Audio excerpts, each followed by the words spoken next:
امروز میخوام از عادتهایی برات بگم که ممکنه مسخره به نظر بیان ولی در واقع مغزت رو باهوشتر میکنن. عادت شماره یک: نقاشی و خط خطی کردن موقع گوش دادن. تا حالا پیش اومده وسط کلاس یا وقتی تلفن دستت است شروع کنی به کشیدن شکل‌های عجیب و بعد متوجه شی که همه چی رو به نوعی یاد گرفتی؟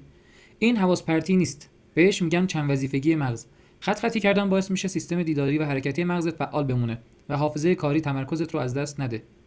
تحقیقات نشون میده کسایی که موقع گوش دادن خط خطی میکنن بیشتر یاد میگیرن تا کسایی که فقط ساکت میشینن و گوش میکنن. پس دفعه بعد که داشتی خط خطی میکردی بدون که مغزت در حال تمرکز واقعی بوده. عادت شماره دو: حرف زدن با خود. تا حالا پیش اومده با خودت قدم بزنی یا حرف بزنی یا حس کنی کمی دیوونه شدی؟ نگران نباش. حرف زدن با خودت در واقع کمک میکنه افکارت رو نگه داری، مرتب کنی و بهتر یادت بمونه که چی داری انجام میدی. به این میگن گفتگوی خود هدایت شده و باعث تقویت حافظه کاری، افزایش تمرکز و جلوگیری از پرت شدن مغزتون میشه. دفعه بعد که دیدی داری مثل یه دیوونه با خودت حرف میزنی بدون که در واقع داری یه آپدیت ذهنی انجام میدی.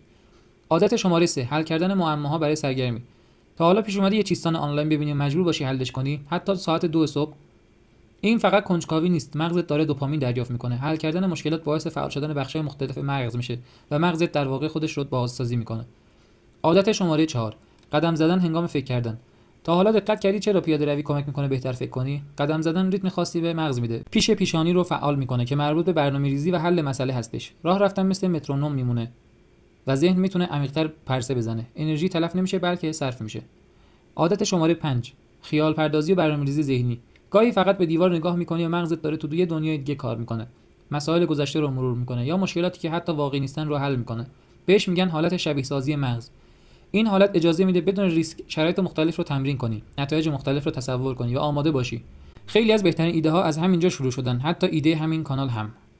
عادت شماره 6: به خاطر آوردن چیزهایی که اتفاق نیفتادن. این یکی کمی عجیبه واقعا. مغز ما فقط خاطرات واقعی رو به یاد نمیاره، بلکه بعضی وقتا خاطراتی رو هم میسازه. گفتگوهای ساختگی، آینده‌های فرضی، همه بدون اجازه تو. عجیب و کمی ترسناکه، ولی نشونه مغز خلاق و سالمه که در پس زمینه داره دنیای ذهنی میسازه. بسیاری از کارهایی که ممکنه ساده، عجیب یا حتی بی اهمیت به نظر برسن، ولی در واقع به طرز چشمگیری مغز شما رو تقویت میکنن. پس دفعه بعد که خودت رو در حال انجام یکی از این عادت‌ها دیدی، اونو قدر بدون و اونو سرکوب نکن.